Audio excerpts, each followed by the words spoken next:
안녕하세요. 저는 서울 근교에 살고 있는 애청자입니다. 저는 오늘 제가 겪었던 기가 막힌 이야기를 들려드리고자 용기를 내 사연을 쓰게 되었는데요. 어렵게 용기를 내 사연을 보내니 끝까지 함께 해주시면 감사하겠습니다. 그러면 이야기 시작해 볼게요. 저와 남편은 결혼한 지 8년 차 되는 부부였어요. 저와 남편 사이엔 아이가 없었는데 자연 임신이 되지 않아 병원에 다니게 되었고 병원에 다녀도 임신이 되지 않아 포기를 한 그런 상태였어요. 처음엔 남들 잘만 되는 임신이 되지 않아 좌절도 했고 내가 전생에 무슨 죄를 지어서 이렇게 임신이 안 되나 저 자신을 원망했던 적도 있었어요. 남편도 저도 몸은 건강하다고 하는데 도무지 임신이 되지 않으니 그럴 만도 한 상황이었죠. 그렇게 몇 년을 노력하다 남편이 이렇게 말하더라고요. 여보, 나 너무 힘들다. 이제 포기하자. 포기? 정말 괜찮겠어? 괜찮지 그럼. 난 아기보다 당신이 더 중요해. 난 몸도 몸이지만 당신 보고 있으면 마음이 더 힘들어. 그러니까 이제 그만 포기하자. 병원 같은 거 그만 다녀. 그 주사기도 이제 다 버리고. 알고 있었어요. 저를 위해 남편이 저렇게 말해준다는 것을요. 사실 남자보단 여자가 더 힘든 과정이 분명했고 그런 과정 중에 점점 제가 지쳐가니 그런 저를 위해 남편이 먼저 이야기를 꺼내준 것이었죠. 그런 남편의 뜻을 고맙게 받아들이게 되었고 저흰 그렇게 임신은 포기한 채 살아가게 되었어요.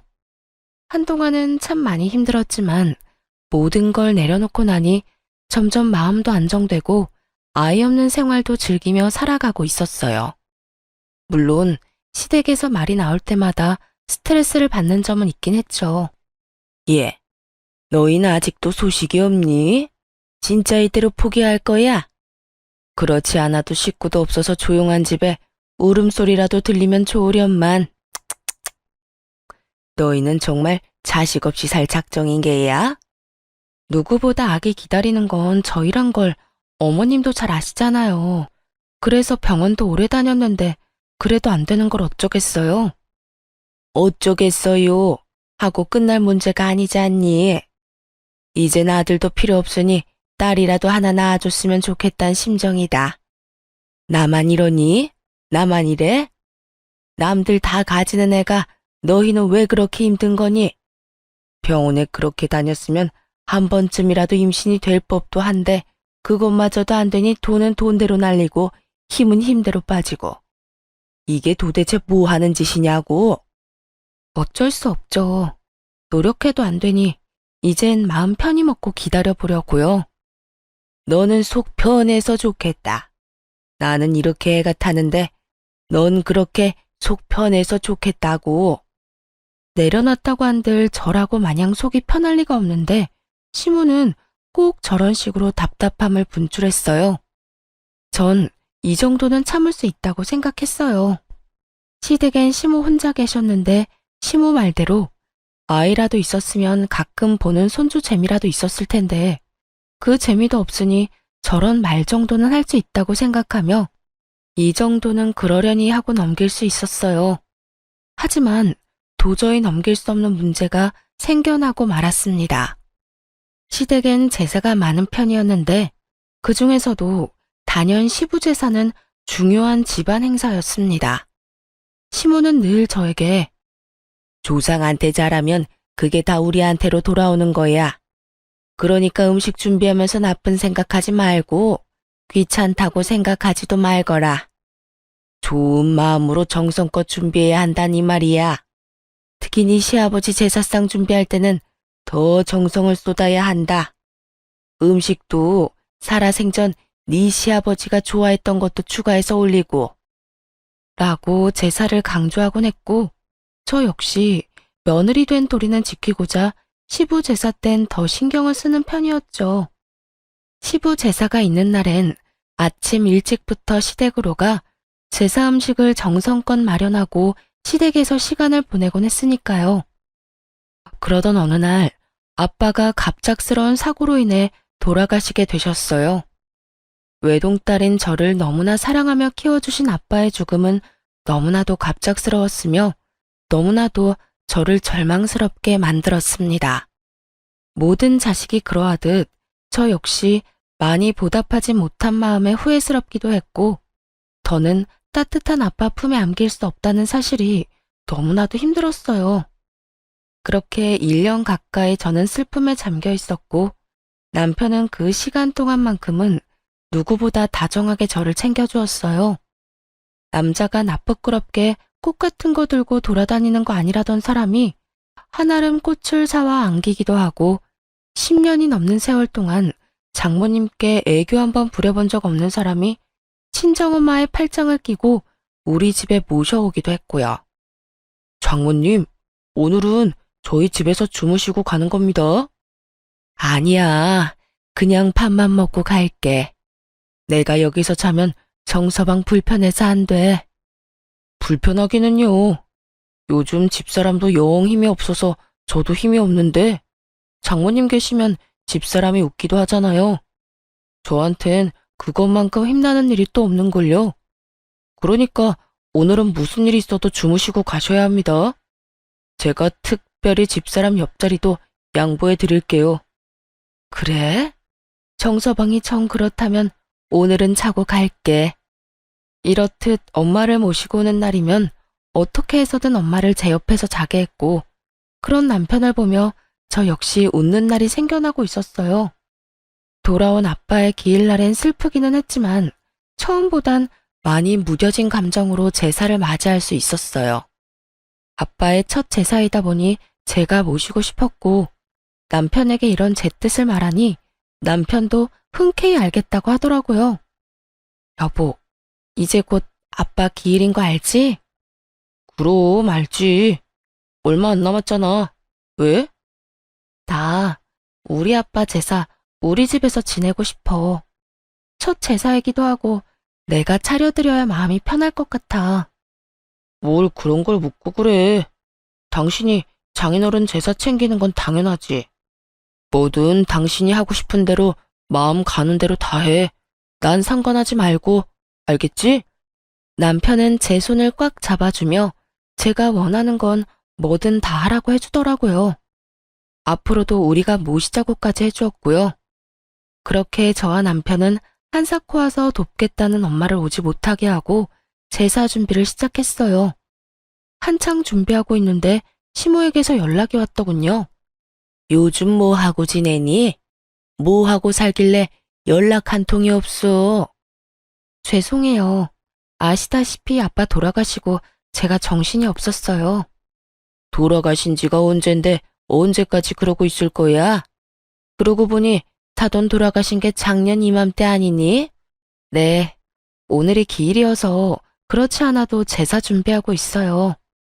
전 당연하다 생각했기에 아무렇지 않게 말했는데 시모는 들어선 안 될 말을 들은 사람처럼 화들짝 놀라며 되묻더라고요. 뭐? 뭐를 한다고? 아빠 제사 준비한다고요. 왜 그러세요? 무슨 문제라도 있을까요? 문제가 많지. 네가 왜 그 제사 준비를 해? 너 출가 외인이야. 그런 네가 왜 친정 제사를 지내냐고. 그게 말이 된다고 생각하니? 정작 말 같지도 않은 말을 하는 사람이 누군데 저에게 이딴 말을 하나 싶더라고요. 요즘 같은 세상에 시댁 친정이 어디 있다고 이런 말을 하는지. 거기에다 시댁 제사엔 그렇게 온갖 정성을 쏟으면서 다른 사람도 아닌 친정아빠의 제사를 챙기지도 못하게 하는 시모를 보며 정말 오만정이 떨어진다는 말이 어떤 건지 단번에 알겠더라고요. 전 말도 안 되는 말을 해대는 시모에게 제 감정을 숨기지 않고 표출했어요. 어머님, 저 외동딸이에요. 저 아니면 제사 준비할 사람도 없는데 당연히 제가 해야죠. 제가 시댁 제사는 다 준비하고 지내는데 저희 아빠 제사 하나 못 지내드리는 게 말이 된다고 생각하세요?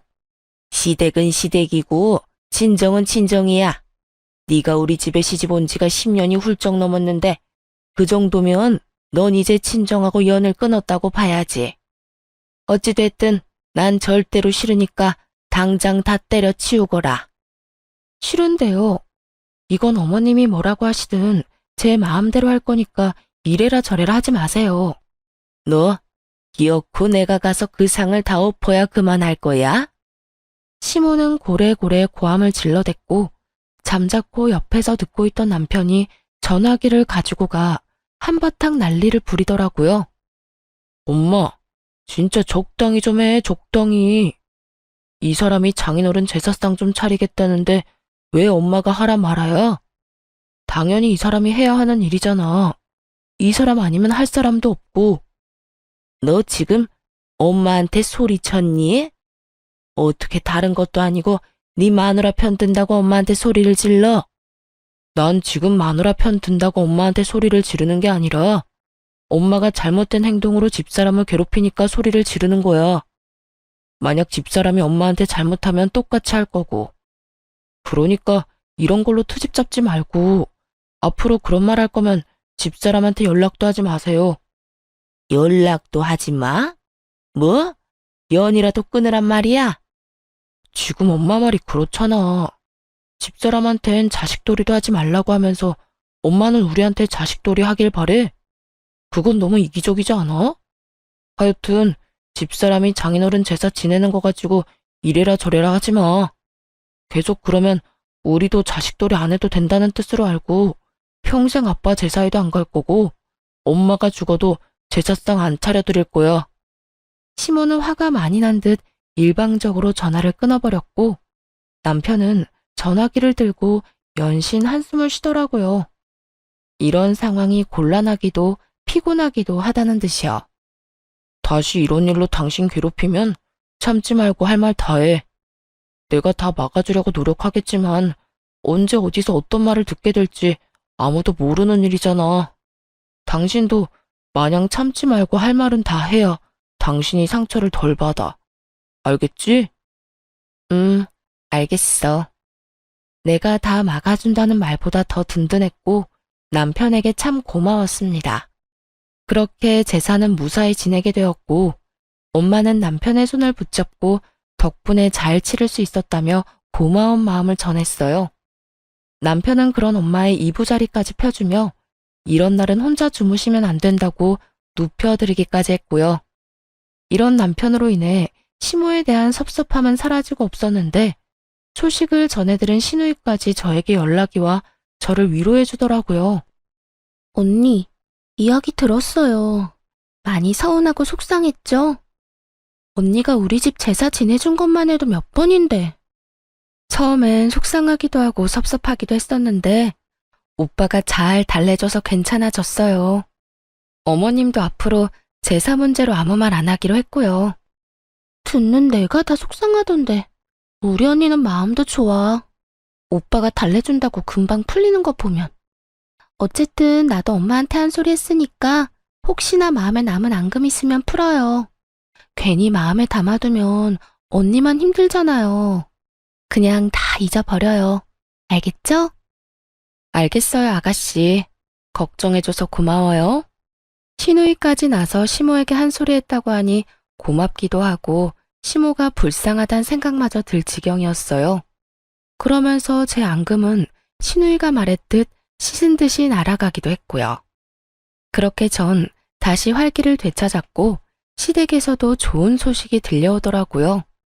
성격도 좋고 평소 저랑 좋게 지내던 시누이의 결혼 소식이었어요.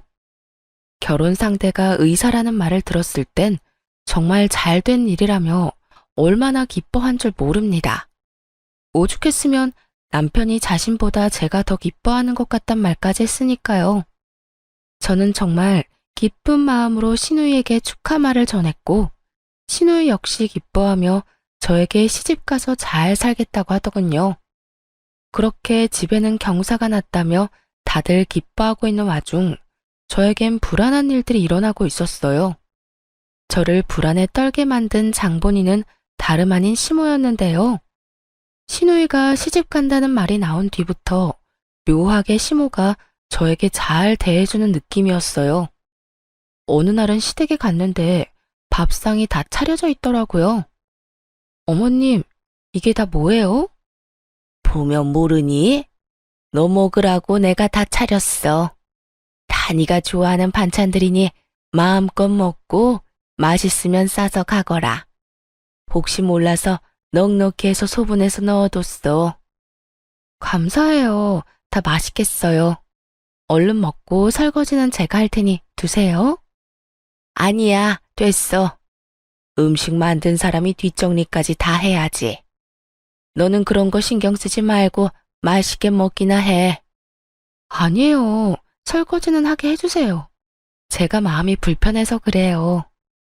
저는 끝까지 설거지만은 제가 한다고 했지만 시모는 한사코 저를 말리며 직접 설거지를 해버리더라고요. 이런 모습만 해도 불안감이 밀려오는데 시모의 입에선 도저히 상상할 수도 없는 말이 나왔습니다. 그날은 시댁 제사를 얼마 앞두지 않은 어느 날이었어요. 집에서 쉬고 있는데 시모에게서 전화가 오더라고요. 아가, 바쁘니? 아니요, 어머님. 왜요? 무슨 일 있으세요? 저 지금 갈까요? 아, 아니다. 그런 게 아니라 다름이 아니라 이번에 오는 증조부님 제사 말이다. 아, 네. 알고 있어요. 그렇지 않아도 그 전날부터 시간 비워뒀어요.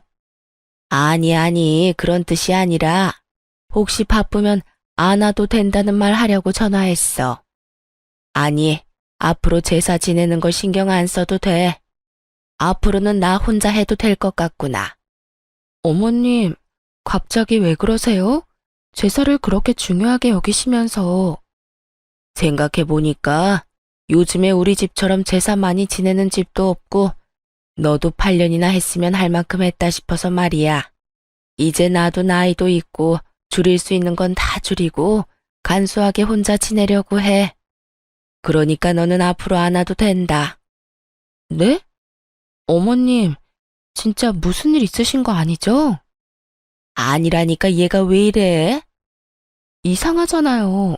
지난 8년 동안 단 한 번도 이런 적이 없었는데 그런 이유로 갑자기 아예 제사도 오지 말라고 하는데 제가 걱정되지 않겠어요? 혹시 저한테 뭐 바라는 거 있으세요? 아니면 제가 뭐 잘못했어요? 그런 거 없다니까.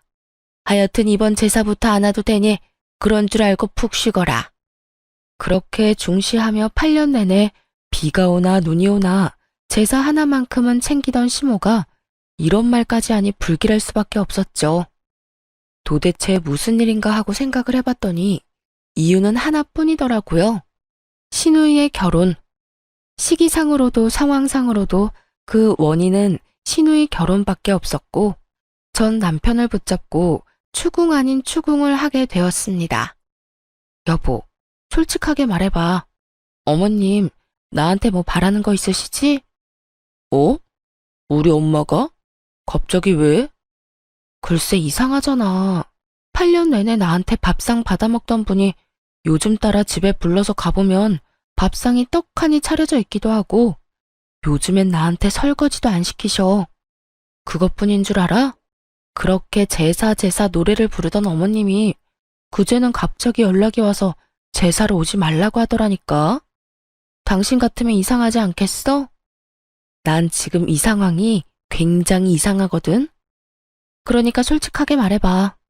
아가씨 결혼 때문에 나한테 뭐 바라는 거 있으시지? 왜? 가전이나 가구 사달래? 냉장고? 아니면 세탁기? 아니면 침대? 뭔데? 말해봐.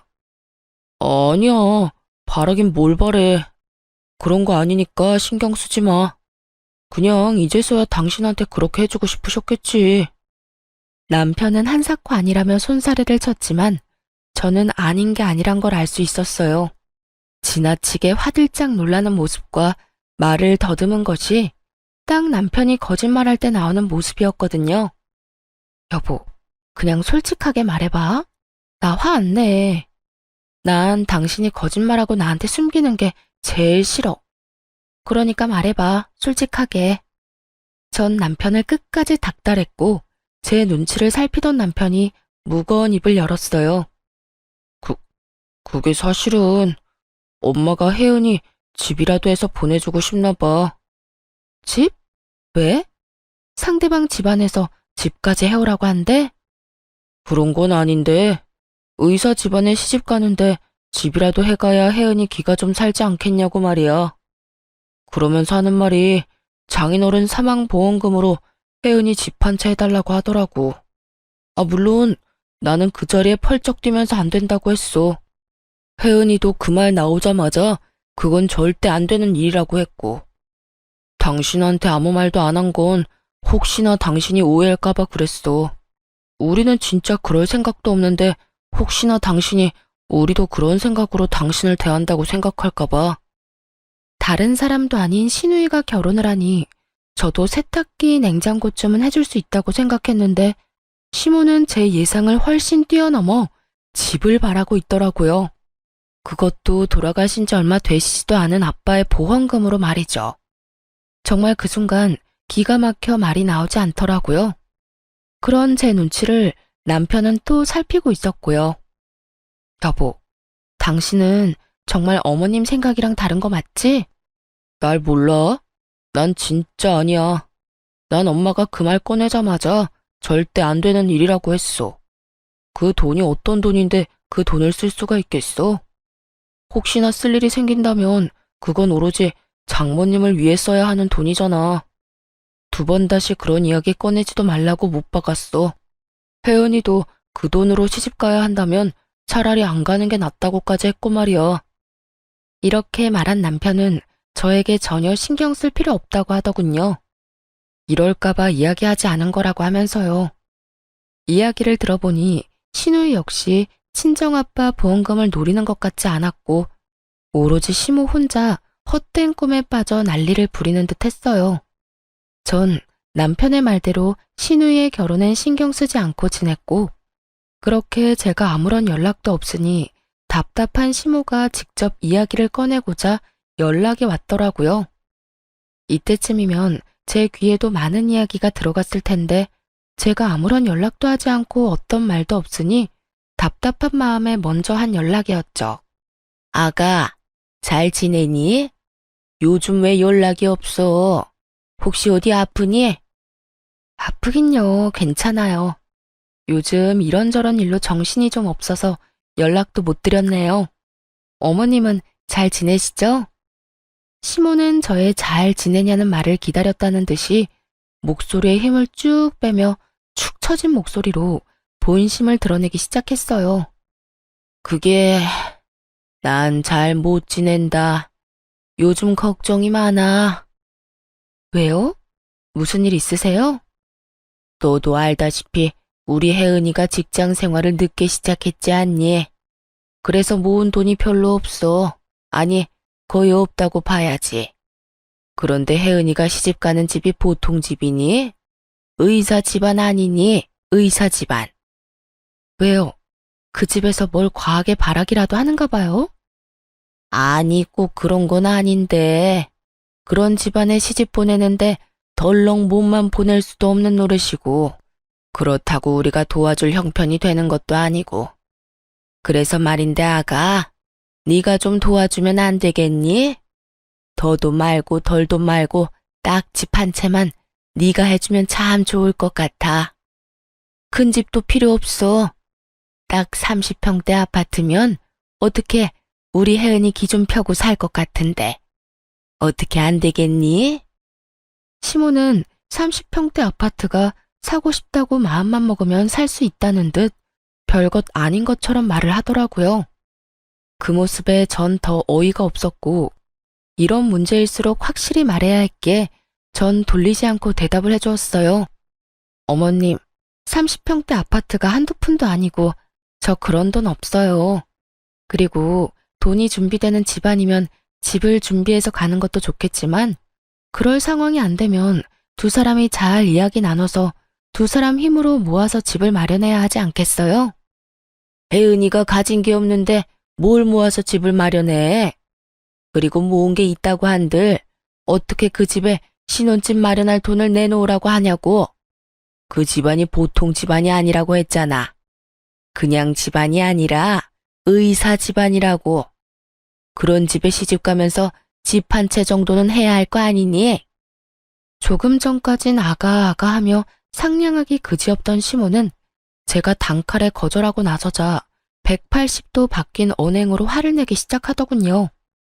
그런 시모의 모습에 저 역시 화가 올라오기 시작했지만 같이 화를 낸다고 한들 남는 것도 없기에 최대한 차분히 시모와 대화하려 애썼어요. 그러면 그렇다고 솔직하게 아가씨랑 결혼할 남자한테 말을 해야죠. 저한테 이렇게 돈 내놓으라고 할 게 아니라요. 글쎄 그렇게 해서 결혼하면 우리 혜은이가 평생 기죽어서 살 거 아니니? 나는 그 꼴은 못 본다. 그러니까 잔말 말고 네가 집 한 채 마련해줘.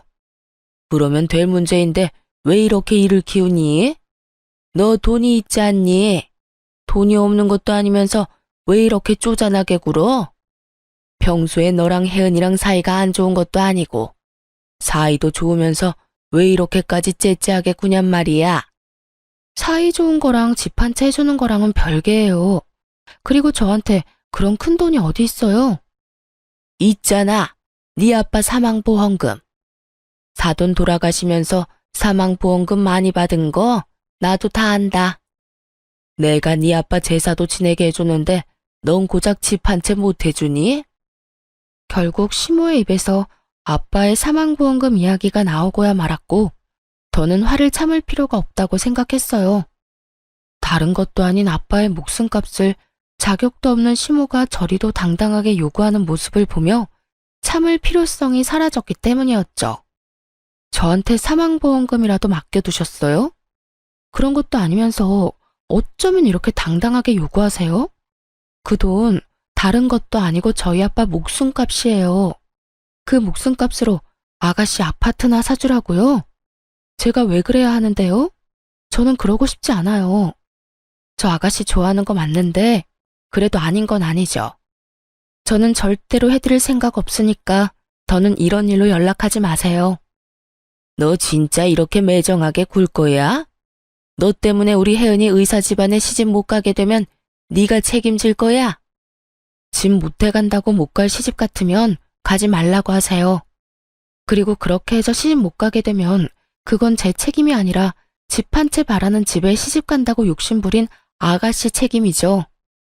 그러니까 어머님, 애먼데 책임 전가하지 말고 이럴 시간에 아가씨한테 예비 신랑이랑 이야기나 잘 나눠보라고 하세요. 너 지금 시험이 가르치니? 어디서 버르장머리 없게 시어미한테 이래라 저래라 해야? 넌 진정해서 그렇게 배웠니? 그깟 돈으로 유세 부리면서 시어미한테 이따위로 굴라고 네 엄마가 가르쳤어? 그럴 리가 있겠어요? 친정에선 이런 것까진 가르치진 않죠. 아니, 가르칠 필요가 없죠. 이런 듣도 보도 못한 요구를 할 거라고 어느 친정엄마가 생각이나 하겠어요? 뭐야? 어머님, 저희 엄마가 이런 사실 알면 저 당장 이혼하라고 할 거예요. 이 경우 없는 상황을 참고 살라고 할 엄마가 어디 있겠어요? 그러니까 저한테 더는 이런 이상한 요구하지 마세요. 전 집을 마련할 돈도 생각도 전혀 없으니까요. 그러면 저 끊을게요. 그렇게 전화를 끊고 나서도 흥분이 가라앉지 않더라고요. 어떻게 감히 아빠 사망보험금을 욕심낼 수 있는 것인지 이해도 되지 않았고요. 그렇게 한참을 씩씩거리고 있으니 어느새 퇴근을 한 남편이 집으로 들어오더라고요. 뭐야? 당신 무슨 일 있어? 화난 표정인데. 어머님, 결국 나한테까지 전화해서 아빠 사망보험금으로 아가씨 30평대 아파트 사주라고 하더라. 당신한테 이야기 듣고 어느 정도 각오하고 있었는데도 막상 직접 들으니까 너무 화가 나서 화시키고 있었어. 뭐? 그게 정말이야? 내가 그렇게 이야기했는데. 아, 진짜 어머님 왜 그러셔? 애도 아니고 무작정 우기는데 내가 진짜 열불나서. 거기에다 내가 계속 안 된다고 하니까 친정까지 들먹이더라? 제사 가지고 서운하게 하더니 이제 돈이야? 왜 그러신데 진짜. 일단 내가 미안해. 엄마가 당신한테까지 전화해서 그럴 줄은 몰랐어. 있어봐. 내가 당신 듣는 데서 확실하게 못 박을게. 남편은 노발대발 화를 내며 바로 시모에게 전화를 걸어 한바탕 쏟아내기 시작했어요. 엄마, 진짜 왜 그래요? 내가 그러지 말랬잖아. 그 돈 엄마가 맡겨놓은 돈 아니라고 했지. 어떻게 엄마가 사돈 사망보험금을 아무렇지도 않게 내놓으라고 할 수가 있어? 그러면 어떻게 하니? 네 동생 파혼이라도 하길 바라는 거야? 엄마한테 이렇게 화낼 게 아니라 이럴 시간에 네 마누라 설득이나 시켜. 이러다 진짜 네 동생 파혼이라도 하는 날엔 이 엄만 화병 나서 못 사니까. 엄마가 화병 나기 전에 내가 화병 나게 생겼다고. 한 번만 더 이런 이야기 꺼냈다간 아무리 엄마라도 나 가만 안 있어. 당장 연이라도 끊어버릴 거라고. 그러니까 그런 줄 아시고 다신 그런 이야기 꺼내지 마세요. 너 이 녀석아. 아무리 그렇다고 한들 어떻게 이 엄마한테 연을 끊자고 해? 내가 오죽했으면 이러겠어? 지나가는 사람 붙잡고 물어봐. 열이면 열, 백이면 백. 다 엄마가 이상하다고. 엄마가 잘못했다고 할 테니까. 하여튼 난 내 뜻 확실하게 전했으니 이젠 엄마가 결정해. 계속 말도 안 되는 요구해서 아들 며느리랑 연 끊고 살아갈지 아니면 우리 보살핌 받으면서 살아갈지. 시모에게 한바탕 쏟아낸 남편은 그래도 화가 풀리지 않는지 이번엔 신우이에게 전화를 걸어 시모가 한 짓을 알려주며 한바탕 쏟아냈어요. 혜은아, 오늘 엄마가 네 언니한테 전화해서 너한테 아파트 한 채 사주라고 했다더라. 너 알고 있었어? 아, 뭐? 그게 정말이야? 아, 진짜 엄마 왜 그래? 그 이야긴 그때 끝난 이야기잖아. 그러니까 넌 진짜 그 아파트를 그렇게까지 해서 마련하고 싶어? 그런 거 아니잖아. 넌 그런 생각조차 없는 거잖아. 내가 미쳤어? 다른 돈도 아니고 언니 아빠 사망보험금으로 내가 무슨 자격이 있다고 그 돈을 욕심내? 엄마 진짜 나만 곤란해지게 왜 그래? 너라도 그렇게 생각하니 그나마 다행이네. 일단 나는 절대 안 된다고 했는데 분위기 보니까 엄마 포기 안 할 것 같아. 그러니까 네가 전화 한 통해. 당사자인 네가 전화해서 그건 절대 말도 안 되는 일이라고 똑바로 말해주란 말이야. 알겠어? 응, 알겠어. 내가 말할게. 그렇게 전화를 끊어버린 후 남편과 저는 다신 이런 불미스러운 이야기는 나올 일이 없다고 생각했어요. 신우이가 나섰을 테니 더는 시모가 집집거리지는 않을 거라고 말이죠. 하지만 이 모든 건 저희의 착각이었습니다. 저희와 같은 생각을 가지고 있다고 믿어 의심치 않던 신우이는 다른 모습을 숨기고 있었더군요. 다음날 남편이 출근할 시간에 맞춰 신우이에게 전화가 왔고 그 전화 한 통으로 신우이의 본 모습을 알게 되었어요. 언니, 오빠 출근했어요? 네, 방금 했어요. 왜요? 오빠한테 할 말 있어요? 신우이는 남편이 출근했다는 말을 듣자마자 목소리가 싹 바뀌더니 저에게 따져 묻기 시작하더군요. 아니요. 그냥 오빠 있나 없나 확인한 거예요. 언니한테만 하고 싶은 말이 있어서요. 아, 그래요? 무슨 말인데요? 오빠 없으니까 편하게 이야기해요. 언니, 진짜 나 섭섭한 거 알아요? 내가 언니한테 어떻게 했는데 언니가 나한테 이럴 수가 있어요. 아가씨, 다짜고짜 이러지 말고 상황을 똑바로 설명을 해줘야죠. 앞뒤 말 다 자르고 섭섭하다고 하면 내가 무슨 말을 해요? 갑자기 짜증을 내며 섭섭하다고 하는 신우의 말에 답답함을 느낀 저는 언성을 높였고 그런 저에게 신우이는 본심을 드러내며 시모와 한치 다를 바 없는 아주 어이없는 개소리를 뱉어내기 시작했어요. 지금 몰라서 물어요? 언니가 내 신혼집 못 해준다고 그랬다면서요.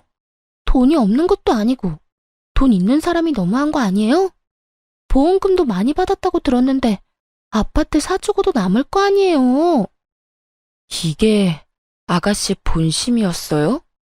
절대 아니라고 그렇게 발뺌하더니 결국 아가씨도 어머님이랑 같은 생각이었네요. 네, 맞아요. 내가 다 엄마 시킨 거예요. 나 아니면 엄마가 어떻게 사망보험금으로 그 큰 금액을 받았단 걸 알겠어요? 나니까 이리저리 알아보다 알아낸 거지. 하여튼 그게 중요한 게 아니라 아파트 좀 해줘요. 그냥 투자한다고 생각하고 해주면 되잖아요. 들어보니 시모가 그렇게 막무가내로 군 건 다 신우이 때문이었더군요.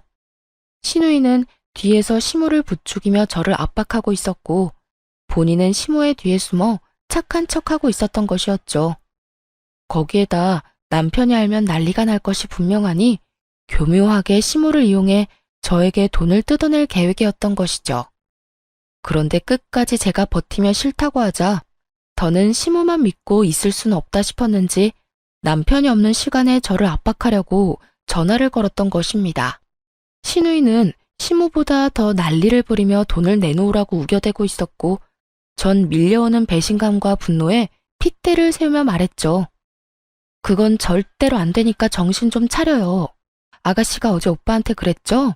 그 돈이 어떤 돈인데 아가씨가 그 돈을 욕심낼 수 있겠냐고요. 그 말 그대로 돌려줄게요. 그 돈 내 돈 아니고 우리 친정엄마 돈이에요. 그런 엄마 돈을 내가 어떻게 욕심낼 수 있겠어요? 친정 돈이 언니 돈이고 그런 거 아니겠어요? 아니, 말이야 바른 말이라고. 친정엄마 돌아가시고 나면 그 돈 다 언니 돈 될 건데 미리 받아와서 좋은 일 좀 하면 되는 거잖아요. 신우이는 결국 하면 안 되는 말까지 짓거리고 있었고 결국 전 신우이에 대한 모든 대우를 내려놓게 되었습니다. 야, 지금 말 다 했어? 친정엄마 돌아가시면 다 내 돈이 된다고? 어떻게 그딴 말을 아무렇지 않게 할 수가 있어? 아무리 돈에 눈이 멀고 의사 남편에 환장했다고 해도 그런 말까지 하는 건 아니지. 왜요? 내가 틀린 말 했어요? 맞잖아요. 언젠간 죽는 게 사람인데 그 돈 쥐고 있어봤자 뭐해요? 필요한 사람 있으면 돕고 하는 거지. 야, 너나 필요하지 난 안 필요해. 내가 안 필요하면 쓸 필요도 없는 돈이고. 그리고 너 우리 친정에 돈 맡겨놨어? 뭐가 이렇게 당당해? 넌 양심도 없어? 양심이요? 가족끼리 무슨 양심 이야기까지 나와요. 이럴 때 돕고 사는 게 가족 아닌가요? 그런 게 가족이면 난 이제 너랑 가족 안 할게. 그간에 정이 있어서 웬만하면 좋은 말로 끝내려고 했더니 도저히 안 되겠네. 다신 나한테 연락도 하지 말고 나한테 뭘 바라지도 마. 가족이라고 생각하지도 말고. 아니 언니, 그렇게 화만 내지 말고 잘 생각해보라고요. 내가 잘 되면 다 좋은 일 아니에요? 그러니까 화만 내고 있을 시간에 친정에 가서 돈 좀 받아오라고요. 아 진짜 언니 그렇게 안 받는데 진짜 말이 안 통하네? 너야말로 말이 안 통하네. 한국말 모르니? 영어로 해줘? 나 너랑 가족 안 한다고. 그러니까 끊어. 전화를 끊은 후 곧바로 남편에게 전화를 걸어 모든 사실을 알리며 시댁 식구들과 연을 끊고 살겠다고 통보했어요. 제 말을 들은 남편 역시 득달같이 화를 내주며 자신 역시 연을 끊겠다고 했고요. 사실 남편까지 연을 끊겠다고 한 건 놀랍긴 했지만 자신의 가족이 그런 깡패 같은 짓을 하는 이 상황이 참 납득하기 어렵고 가족으로 두기도 싫다고 강하게 말하더군요. 무엇보다 신우이에 대한 배신감이 크다고도 했고요. 그럴만도 했죠. 앞에선 전혀 그렇지 않은 척 자신은 아무것도 모르는 척을 그렇게 했는데 실상은 이 모든 사건을 주동하고 있었으니 저뿐만 아니라 남편의 실망감이 클 수밖에 없었습니다. 그렇게 저희는 연을 끊자고는 했지만 그리 쉽게 단번에 끊어지지는 않더라고요. 저희가 연락을 끊고 찾아가지 않고 지냈지만 시모가 집으로 찾아와 버렸으니까요. 다짜고짜 집으로 찾아온 시모는 화가 잔뜩 난 상태였는데 화가 난 이유를 친절하게도 설명해주기 시작하더군요. 이제 속이 편하니? 이제 속이 편하냐고? 말을 제발 좀 알아들을 수 있게 하세요. 어머님이나 아가씨나 앞뒤 말 잘라먹는 건 어쩌면 그렇게 똑같은지 소름이 다 돋을 지경이네요. 너 때문에 네가 집 안 해줘서 내 딸이 파혼당했단 말이야. 어떻게 책임질 거야? 어떻게 책임질 거냐고. 제가 왜 책임을 져요? 파혼당할 만하니까 파혼당했겠죠. 네가 지금 그게 할 말이야? 무릎 꿇고 빌어도 봐줄까 말까 한데 감히 그따위로 말을 해? 제가 왜 무릎 꿇고 빌어야 해요? 제가 뭘 잘못했는데요? 어머님이랑 연락 끊고 사는 그날 동안 제가 진짜 많이 생각해봤는데 아무리 생각해도 제가 잘못한 건 하나도 없더라고요. 그래서 전 무릎을 꿇을 생각도 없고 어머님이랑 왕래하면서 지낼 생각도 없어요. 그러니까 제발 이 집에서 나가주세요. 뭐라고? 나보고 지금 이 집에서 꺼지란 말이냐? 그까지 돈 좀 있다고 지금 나를 무시하는 게야? 그까지 사망보험금 이젠 나도 싫다. 그 돈 없이 내가 어떻게 해서든 이 결혼시키고야 말 테니까 그때 가서 후회나 하지 마. 네, 후회는 절대 안 할 테니 알아서 다 해보세요.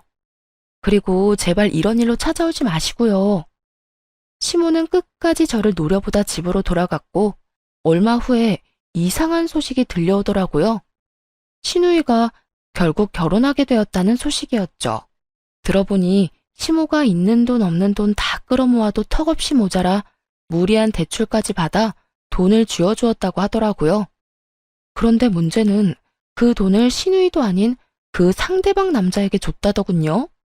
전 아무래도 이상해 신우이에게 연락을 걸어 자세히 물었지만 소용없는 짓이었어요. 신우이는 제 말을 들으려 하지도 않았으니까요. 아가씨, 돈 마련했다면서요? 왜요? 내가 잘 될까봐 배 아파서 전화했어요? 걱정되어서 전화했어요. 집 마련할 돈을 왜 그 남자를 줬어요? 그런 건 아가씨가 가지고 있다가 아가씨가 계약금 내고 아가씨가 잔금 치러야죠. 그러지 말고 지금이라도 그 돈 받아와요. 아무리 결혼할 사이라고 해도 그렇게 돈을 주고받는 거 아니에요. 아직 결혼한 사이도 아니잖아요. 진짜 별 참견을 다 하네. 이보세요, 언니. 이제 와서 친한 척 좋은 사람인 척 하면서 다시 들러붙고 싶은가 본데 이미 늦었다고요. 돈은 엄마가 다 마련해줬고 우리 똑똑한 예비신랑이 알아서 다 한다고 했으니까 언니는 괜한 걱정하는 척 하지 말고 연락하지 마세요. 5천만 원짜리 약혼 반지도 해준 사람이라고요. 결혼 반지는 따로 해준다고 했고요. 그러니까 떠난 버스에 손은 들지 말고 언니랑 오빠는 행복하게 사세요. 살면서 힘든 일 있어도 절대 연락하지 말고요. 나 아가씨한테 뭐 바라는 것도 없고 진짜 걱정되어서 하는 말이니까 돈은 꼭 돌려받아요. 꼭 돌려받으라고요. 내가 알아서 한다니까. 나 바쁘니까 끊어요. 이렇듯 신우이는 제 말을 들으려 하지도 않고 있었고 저는 설마 하는 마음으로 그냥 내버려 두기로 했어요. 저는 할 만큼 했고 저렇게 믿어 의심치 않는데 더 나서는 것도 아니라 생각했으니까요. 거기에다 이렇게 하나둘 신경 쓰다간 정말 연을 끊을 수 없을 거라 생각하기도 했고요. 그 뒤로 저는 2번 다시 그쪽으로 신경 쓰지 않고 살았고 남편 역시 마찬가지였어요. 그렇게 한 달쯤 지났을까요? 다시 시댁에서 소식이 들려오더라고요. 그건 바로 신우이의 소식이었는데 결국 결혼이 파토 났다는 소식이었어요. 알고 보니 신우이의 예비신랑은 의사를 사칭하는 사기꾼이었다고 하더군요. 앞서 말했듯이 시모는 사기꾼인 남자를 어떻게 해서든 붙잡아 보려 있는 돈 없는 돈 대출까지 끌어다 돈을 갖다 주었고 사기꾼은 그 돈을 가지고 한동안은 신우이와 결혼 준비를 하는 척하다 하루아침에 사라져버렸다고 하더군요. 신우이가 그렇게 자랑하던 반지 역시 큐빅 반지였고 그 모든 것이 사기였던 것이었죠. 시모는 대출이자를 감당하지 못해 집을 팔았고 신우이도 반쯤 정신이 나가버려 시모가 새로 얻은 단칸방에서 술에 미쳐 살고 있다고 하더군요. 이 모든 소식을 작은 아버님께 들은 남편이 씁쓸한 표정을 지으며 이렇게 말하더군요. 어쩌겠어. 다 자기 무덤 자기가 판 거지. 그러게 그 돈을 왜 사기꾼한테 다 줘버려? 당신이 그렇게까지 말렸으면 그때라도 생각이란 걸 해봤어야지. 내가 그때 좀 더 적극적으로 말렸어야 했었나 봐. 아니, 신고라도 할 걸.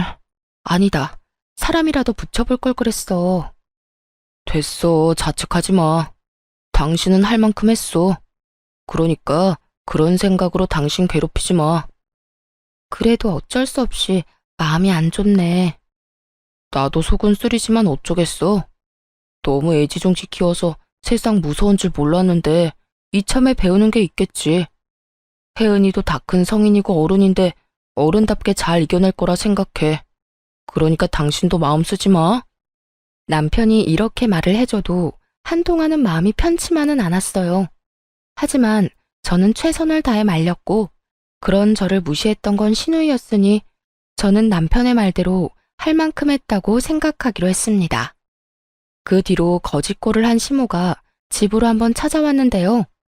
쫄딱 망한 자신을 구제해달라며 이 집에서 살고 싶다, 뭐 이런 부탁을 하려고 왔더라고요. 그런데 남편이 곧바로 집을 내놓고 저흰 다른 동네로 이사를 갔어요. 시모가 먼저 우리를 찾을 경우의 수를 다 끊어버린 거죠. 한번 한다고 하면 하는 남편이기에 남편은 확실히 저와 시모의 연을 끊어주었고 덕분에 전 좀 더 편한 마음으로 살고 있어요. 그리고 저에게 좋은 소식이 있어요. 그건 바로 임신 소식인데요. 처음 남편에게 이 사실을 알렸을 때 글쎄 남편이 울더라고요. 여보, 나 임신했어. 나 진짜 임신했다고. 그게 정말이야? 진짜야? 이거 꿈 아니지? 그래, 정말 임신이야. 며칠 전에 테스트기 했는데 2줄이길래 오늘 병원 다녀왔더니 임신 맞대. 5주차 들어섰대. 진짜 꿈 아니야? 진짜 임신이야? 여보, 고마워. 여보 진짜 고생했다. 진짜 우리 고생했다. 울긴 왜 울어. 기분 좋은 날에. 우리 앞으로 진짜 잘 살자. 진짜 열심히 살자. 그래, 진짜 고맙다, 고마워. 내가 앞으로 더 잘할게. 이렇듯 저희는 더 애틋하게 지내고 있어요. 늦은 나이 한 임신이라 뭐든 조심스럽고 때론 두려운 마음도 들지만 오래 기다리고 간절히 바랬던 만큼 그 누구보다 열심히 노력해서 아이와 남편과 함께 잘 살아보려고요. 남편은 오랫동안 바래왔던 승진도 하게 되어 요즘 입꼬리가 내려올 새가 없이 웃고 다니곤 하는데요. 그야말로 겹경사가 생겨 요즘 저희 집엔 행복이 가득 차 있는 상태예요. 이런 행복함을 느낄 때마다 어쩔 수 없이 시모와 시누이가 생각나곤 하는데요. 다시 왕래하고 싶다거나 연락하고 싶어서 생각나는 건 아니고 남편이 걱정되어서 생각이 나는 것 같아요. 엄연히 따지자면 저는 피 한 방울 섞이지 않은 남이지만 남편은 그렇지 않으니까요. 그래서 전 가끔 남편에게 시댁 식구들과 왕래하고 지내고 싶다면 알아서 하라는 말을 하곤 했는데요. 남편은 그때마다 이렇게 말하더라고요. 싫어. 나도 당신만큼 우리 식구들한테 정 떨어졌고 실망도 많이 했어. 그만큼 배신감도 크고 말이야. 혹시나 살면서 이 감정도 무뎌지고 다시 보고 싶어지는 날이 오면 그땐 당신한테 말할게. 우리 가족들 얼굴만 보고 와도 되겠냐고 말이야. 그러니 그때 알겠다고만 해줘. 난 그거면 돼. 그래서 저도 이런 남편의 뜻에 따라주려고 합니다. 이제 떠나간 시댁을 걱정하지 말고 저희의 품에 찾아올 새로운 가족의 행복을 위해 살아가 보려고요. 그리고 그 많은 일들에도 제 옆을 지켜준 남편을 이젠 제가 지켜주려고 해요. 다들 응원해 주실 거죠? 저의 긴 사연도 끝이 났어요. 지금까지 저와 함께 해주셔서 감사합니다. 행복하세요.